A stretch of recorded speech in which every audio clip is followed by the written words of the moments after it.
Hi everyone, I'm back in the rainforest to read you chapter 5 of My Father's Dragon.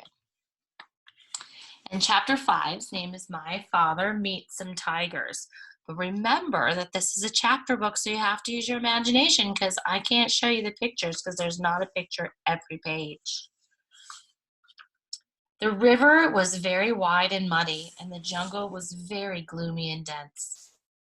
The trees grew close to each other, and what room there was between them was taken up by great high ferns with sticky leaves.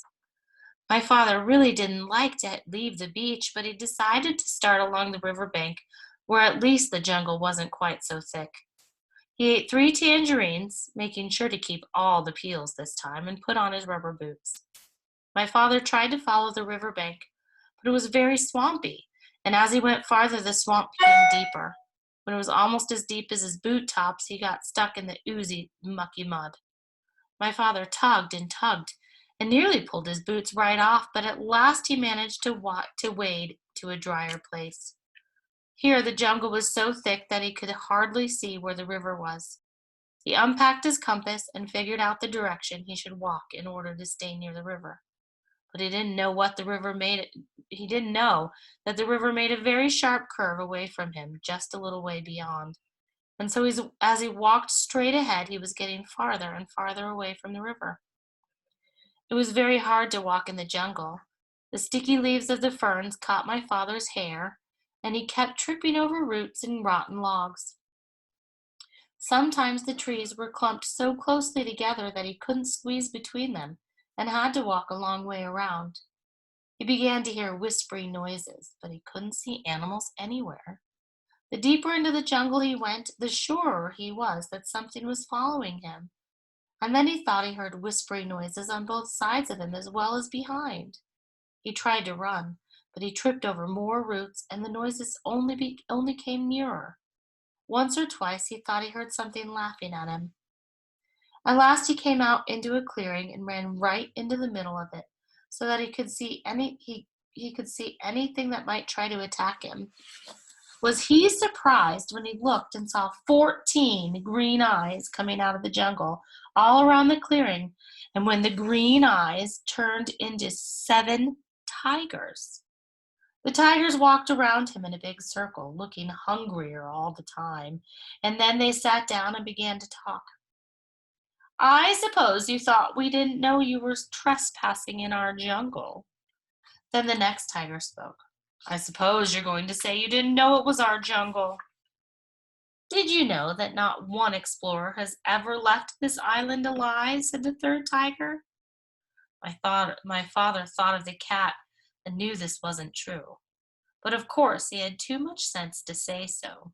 One doesn't contradict a hungry tiger. The tigers went on talking in turn.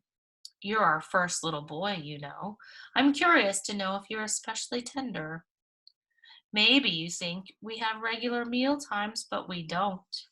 We just eat whatever and whenever we're feeling hungry," said the fifth tiger. "And we're very hungry right now. In fact, I can hardly wait," said the sixth. "I can't wait," said the seventh tiger. And then all the tigers said together in a loud roar, "Let's begin right now!" And they moved in closer. My father looked at those 7 hungry tigers, and then he had an idea. He quickly opened his knapsack and took out the chewing gum. The cat had told him that tigers were especially fond of chewing gum, which was very scarce on the island. So he threw them each a piece, but they only growled.